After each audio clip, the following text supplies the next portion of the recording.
हाँ, सभी स्टूडेंट्स के लिए कुछ मैसेज है। देखिए, अभी हम एक्चुअली ऑनलाइन बैचेस पर ये भी डिपेंड रहना पड़ रहा है, क्योंकि ये जो पैंडेमिक सिचुएशन अभी जो चालू है, तो उस सिचुएशन के हिसाब से करीबन और 3 महीने या 4 महीने तो भी ऑनलाइन ही क्लास चलेगी। कम से कम 3 मंथ तो आप समझ ही लीजिए, 3 to 4 मंथ्स। अब हमें अपना सिलेबस कंप्लीट इसी ऑनलाइन में ही करना है, तो आपको ऑनलाइन ही अपना मेन समझते हुए ही करना है। ऐसा नहीं कि आप ये सोचेंगे कि जब सर हम ऑफलाइन में आएंगे तब ये चैप्टर फिर से रिवाइज करेंगे, वैसा पॉसिबल नहीं होता। ठीक है, अगर वैसा उस भरोसे पर रहे तो फिर सिलेबस ही कंप्लीट नहीं होगा। इसलिए आपको ऑनलाइन ही समझ के चलना है, इसी में सभी चैप्टर कवर करने हैं।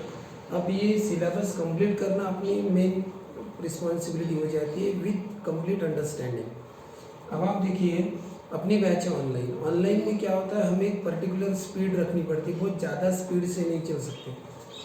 कभी कभी आपकी इशू रहते हैं, ब्लर दिखता है, हाँ, या किसी का नेटवर्क का इशू आता है। तो इन सब इश्यूज़ के कारण होता क्या है कि जानबूझ के पढ़ाने की स्पीड थोड़ी सी कम रखनी पड़ती है। यानी कहने का मतलब, जो चैप्टर अगर हमें 15 दिन में निपटाना है तो उसको 25 दिन लगेंगे। यानी कोई टॉपिक की अगर हमें 10 प्रॉब्लम लेने हैं, कोई टॉपिक पर 10 प्रॉब्लम्स हमें प्रैक्टिस सेशन में लेना है, तो हम जानबूझ के उसकी 15 या 16 प्रॉब्लम लेंगे। यानी उसकी जितनी ज़्यादा प्रैक्टिस लेंगे उतना अच्छा रहेगा। क्यों? क्योंकि किसी ना किसी का कोई ना कोई टॉपिक मिस हो जाता है ऑनलाइन में, किसी ना किसी दिन।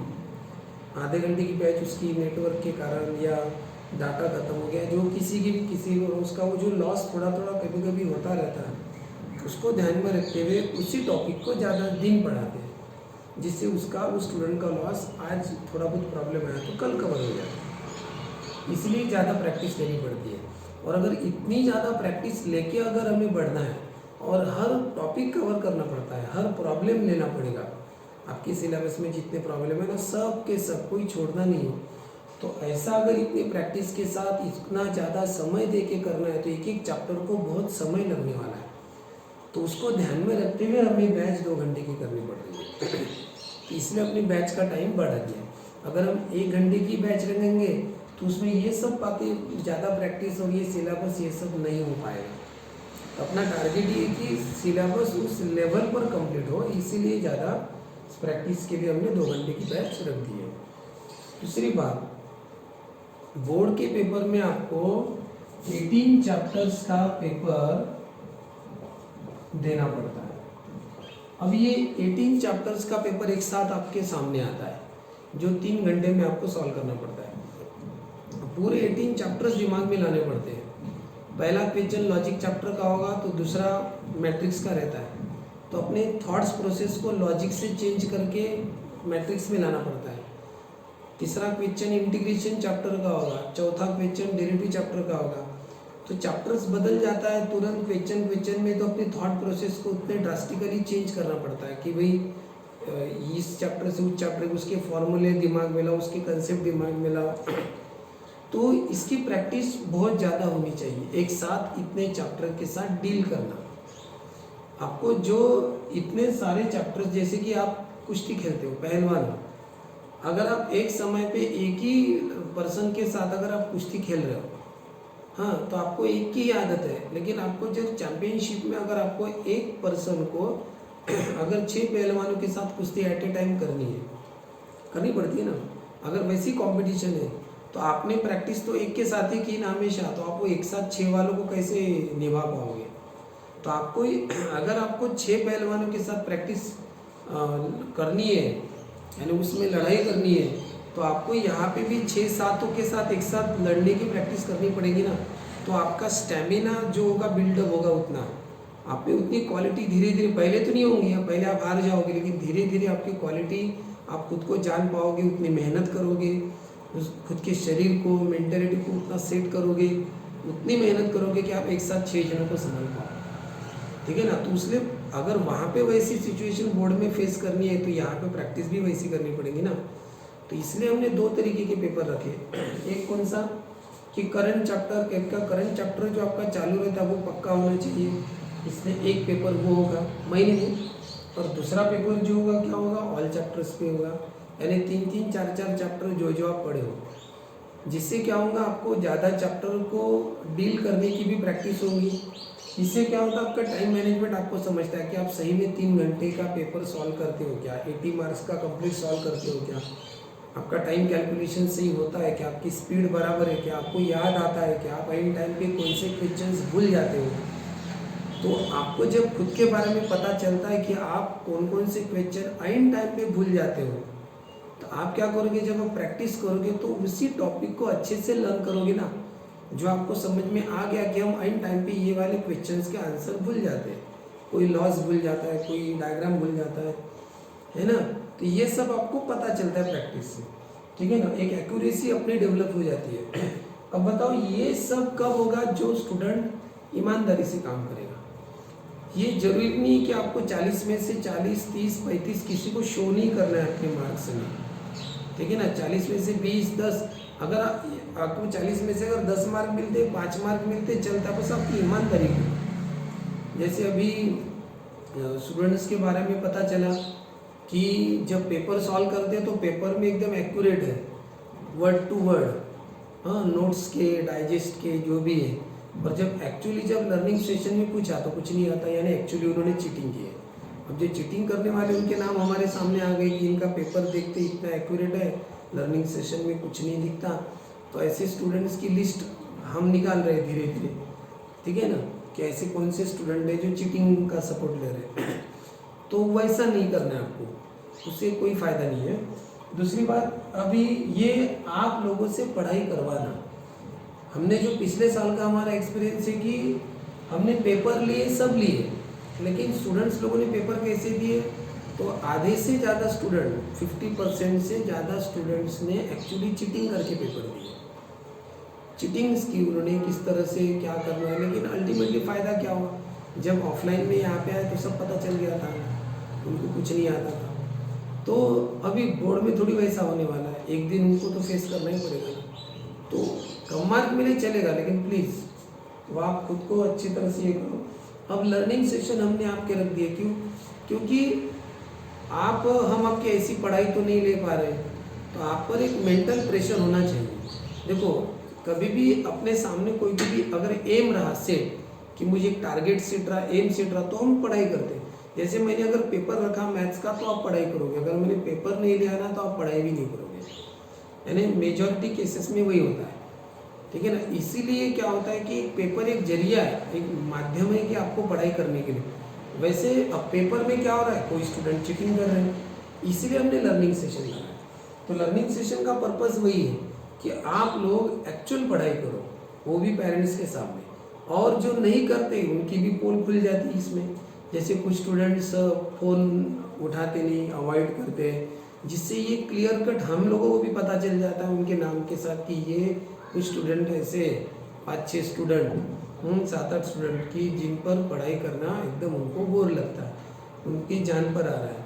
तो मैं ये पहले भी बता चुका हूँ कि आप अपने अभी के परसेंटेज मत देखो कि आपने 10th में कितना स्कोर किया। अगर आपको हायर अचीवमेंट करना है तो बिल्कुल पढ़ाई करनी पड़ेगी, बिना मेहनत के कुछ नहीं होता ना। There is no shortcut to any success, कोई शॉर्टकट नहीं है, ठीक है ना। ऐसा बोले जाता है ना कि भी जितने तुम्हारा जर्नी जितनी टफ रहेंगी उतनी स्वीटर उसके फल रहेंगे ना सक्सेस के। तो उसके लिए आपको ये अभी इतना तो आप समझते सब हो, जानते सब हो, लेकिन तब भी क्या होता है प्रैक्टिकली करते समय नहीं करते, पता सबको है क्या करना चाहिए क्या नहीं। तो इसलिए मैं तो हमेशा बोल रहा हूँ स्टूडेंट्स को कि हम आपको अच्छी तरह से समझाने की कोशिश करते, पेरेंट्स समझाते सब, लेकिन आप खुद ही उस बात को जानबूझ के समझ के भी ना समझा कर कोशिश करते हो, तो उससे अच्छा क्या होता है कि फील्ड छोड़ देनी चाहिए।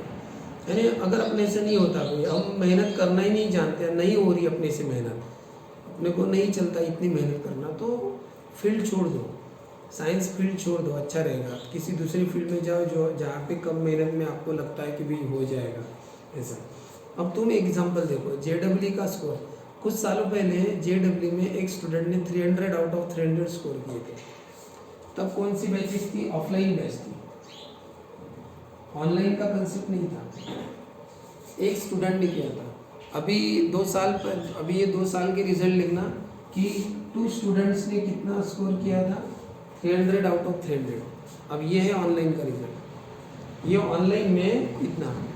हाँ, और अभी प्योरली ऑनलाइन का रिजल्ट देखो, प्योरली ऑनलाइन कि 7 to 8 स्टूडेंट्स, 7 से 8 स्टूडेंट्स ने 300 आउट ऑफ 300 स्कोर किया। किसमें? अब ये कंप्लीट ऑनलाइन का था। अब आप बताओ मला कि आप पढ़ाई नहीं कर रहे, इसका मतलब दुनिया पढ़ाई नहीं कर रही, ऐसा है क्या?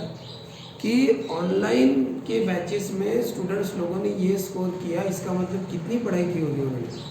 यानी ऑनलाइन में एक्चुअली पढ़ाई करने वालों की संख्या बढ़ गई है। यानी आपको ऐसा लगता होगा कि भाई आप पढ़ाई नहीं कर रहे तो दुनिया नहीं कर रही है, ऐसा तो नहीं है।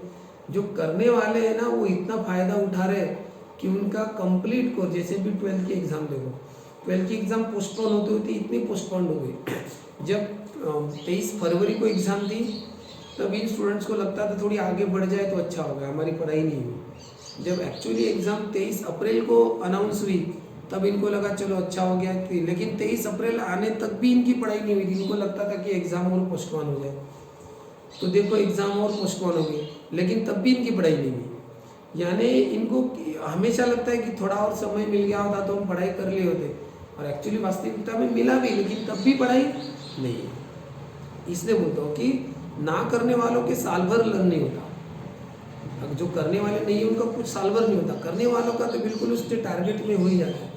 तो मेरा कहना इतना ही है कि आप ऑफलाइन, अभी जो ऑनलाइन बैचेस है इसमें बहुत कंपटीशन है स्टूडेंट्स लोगों में, और आगे चल के आपको कंपटीशन फेस करनी ही पड़ेगी। ठीक है, तो आप दूसरों का मत देखो आगे कौन करता है कौन नहीं करता। हम अपनी तरफ से शब्दश्री जो है आप लोगों के प्रति कम्प्लीटली डिवोटेड है। अगर हमसे कुछ गलतियाँ होती है सिस्टम में तो आप हमें पॉइंट आउट कीजिए कि सर यहाँ या ये इम्प्रूवमेंट हम कर सकते हैं करके। इम्प्रूवमेंट के सब रास्ते तो हमने देख लिए, एक तो रेगुलर बैच लेना, दूसरा बैच स्लो पढ़ाते हुए आगे बढ़ना और ज़्यादा टाइम दे के पढ़ाना, ज़्यादा प्रैक्टिस लेना, तो वो हमने कर दिया। दूसरी बात पेपर प्रैक्टिस, हाँ वो भी आपके पेरेंट्स के सामने। अब कोई कोई पेरेंट्स के सामने देता है, कोई कोई नहीं देता, इसलिए ऑफिस से कॉल आते हैं आपके पेरेंट्स को कि आपके सामने हुआ कि नहीं। उसमें भी कुछ स्टूडेंट उसमें कुछ रास्ते निकाल लेते हैं चीटिंग के, इसलिए हमने क्या रख दिया, लर्निंग सेशन रख दिया। अब इसके अलावा और क्या कर सकते तो आप सजेस्ट कीजिए, ठीक है कि नहीं। हमारा मेन टारगेट क्या है कि हर तरीके से आपका 100% लेवल तक प्रिपरेशन हो। तो और कुछ कमियां लगती है तो आप बताइएगा, your suggestions are most welcome. तो अब ये मैंने आप लोगों को ये जो आपको अभी वीडियो शेयर कर रहा हूँ, बात बता रहा हूँ, ये अभी एंडिंग के लिए, एंडिंग तक के लिए। अब ये 3-4 महीने में अपने को मैक्सिमम कोर्स कंप्लीट करना है। यानी हमारा टारगेट क्या है, अभी हम पहले पार्ट 1 का कोर्स कंप्लीट करने वाले हैं। यानी जैसे ये चैप्टर अपना अभी चालू होगा, pair of straight line chapter हम पढ़ने वाले हैं। इसके बाद अभी अपना ट्रिग्नोमेट्री का बेसिक जैसे खत्म होगा तो हम कौन सा पढ़ेंगे, pair of straight line, trigonometric functions chapter है, उसके बाद वेक्टर चैप्टर है, लाइन चैप्टर है, प्लेन चैप्टर है। ये सब हमें पढ़ना है और इसमें भी टाइम नहीं लगाना है, एक के बाद एक तुरंत अभी ये सब होगा और आपको उसी समय उसकी प्रैक्टिस फटाफट कर लेनी है और उसके बाद पार्ट 2 शुरू करना है। और ये सब कुछ इस साल के अंदर हो जाना चाहिए, इसी साल के अंदर कंप्लीट कोर्स के साथ सब हो जाना चाहिए। तो इसलिए आपका रेगुलर बैच करना बहुत ज़्यादा ज़रूरी है। एक भी दिन की बैच मिस मत करिएगा, क्योंकि ये कोई वीडियो रिकॉर्डिंग नहीं है कि आप बाद में और देख पाओ, जो गया वो गया, ऐसा है। तो आप में से कोई स्टूडेंट्स करंट जो बैच चालू रहती है उसको अगर आप वो रिकॉर्ड कर सकते हो तो कीजिए। अगर कोई स्टूडेंट आप अपसेंट रहने वाला है, कोई स्टूडेंट, तो अपने फ्रेंड्स को बता के रखिएगा कि आज का वीडियो ये करके रखो करके, यानी रिकॉर्ड करके रखो कि फिर आप दोस्तों के साथ शेयर कर सकते हो उस दिन का। तो ऐसा कुछ आप आपस में देखो कुछ होता है क्या, तो ठीक है। तो बाय आप सब लोगों को। आप सब अभी घर में खुद की केयर कीजिए, अपने पेरेंट्स की केयर कीजिए। अभी आप देखिए कि जो करंट सिचुएशन कितनी ज़्यादा भयानक है। आप बताइए ऐसी सिचुएशन में एक सक्षम पर्सन चाहिए कि नहीं घर में। अब आप बताओ कि करियर की अहमियत इन दिनों में कितनी पता चलती है, ठीक है कि नहीं। तो अगर आप एक रिस्पॉन्सिबल पर्सन बनते हो तो ही तो आप खुद की जवाबदारी लेते हो और परिवार की भी ले सकते हो। अगर आगे चल के आप ही अगर कमज़ोर रहे, career point of view, her point of view कमज़ोर रहे, तो आप ना खुद को संभाल पाओगे, नहीं तो क्या अपने परिवार को संभालोगे। इसलिए आपके करियर का टर्निंग पॉइंट है 12th। तो आज जितना खुद को डेवलप करना है कर लो, क्योंकि देखो ऐसी सिचुएशन, आज जो सिचुएशन फेस कर रहे हैं, इससे भी भयानक सिचुएशंस आगे आने वाले दिनों में कोई भी कैसे भी आ सकती है। तो आपको खुद को डेवलप करना है। जितना निगेटिव के तरफ जाओगे उतना और निगेटिव बनते जाओगे। जितना टालोगे तुम, लर्निंग सेशन को टालोगे, पढ़ाई को टालोगे जितना, उतना आप और धीरे धीरे इसमें चले जाओगे।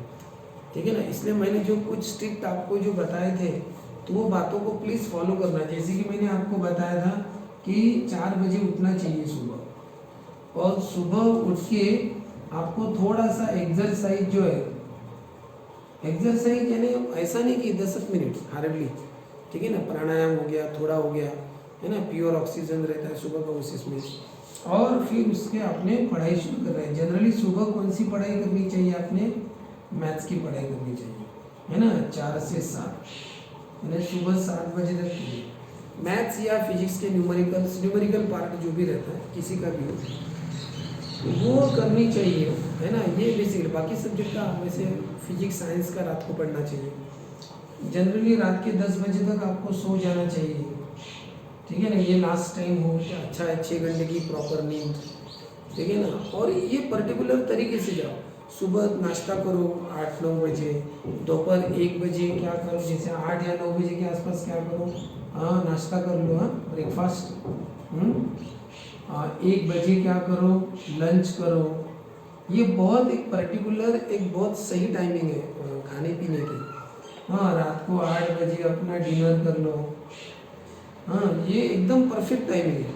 अगर इस टाइमिंग के आसपास आप करते हो तो आपकी हेल्थ भी अच्छी रहेगी, सब अच्छा रहेगा, ये बात याद रखना। और बाकी सब अपने पढ़ाई के शेड्यूल, थोड़ा सा नींद, एंटरटेनमेंट, आपको जो करना है वो करो। एंटरटेनमेंट, पिक्चर देखना है, वीडियोस, मोबाइल देखना है, ठीक है करो, आपको जो जो अच्छा लगता है, लेकिन एक अपना शेड्यूल बनाओ और शेड्यूल से चलो। बिना शेड्यूल के रैंडमली कभी भी उठ रहे, कभी भी सो रहे, ऐसा नहीं करना, ठीक है। आपका 12th का ईयर है, प्रॉपर प्लानिंग से चलो। और कुछ आप हमसे चाहते हो तो वो हमें बताइए, और उस हिसाब से हम करने की कोशिश करेंगे, ठीक है। Okay bye, see you.